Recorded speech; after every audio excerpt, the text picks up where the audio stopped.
national de la jeunesse du Sénégal. Et pour prendre ma première question, est-ce que le Sénégal a un œil sur ce programme pour un souci d'équilibre? Je voulais juste faire une précision.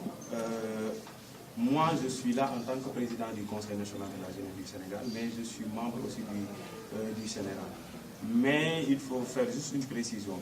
Le Sénégal n'interdit pas qu'on organise des débats entre les représentants des candidats. Mais en ce qui concerne un débat présidentiel entre les candidats, c'est seulement le CNRA qui doit organiser ça. Donc nous, on n'organise pas un débat entre les candidats, mais on a organisé juste une audition entre les responsables jeunes des différents candidats à l'élection présidentielle. Et je pense que ça, c'est une innovation pour la première fois dans l'histoire du Sénégal. Le Conseil national de la jeunesse du Sénégal, en partenariat avec la FEXDA, convoque tous les responsables jeunes des candidats à une audition pour qu'ils puissent venir présenter le programme de leurs candidats devant l'ensemble des jeunes sénégalais.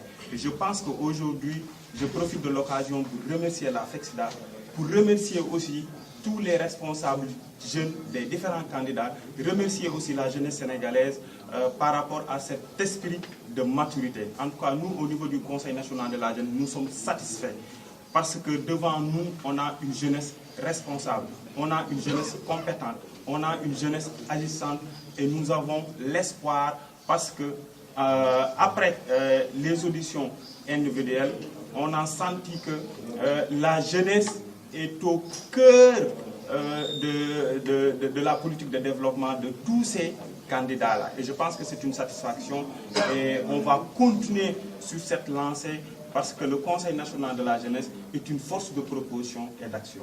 Une force de proposition, qu'est-ce que c'est la suite? Aujourd'hui, la suite, c'est qu'après l'élection présidentielle, déjà, on connaît les programmes de ces différents candidats-là.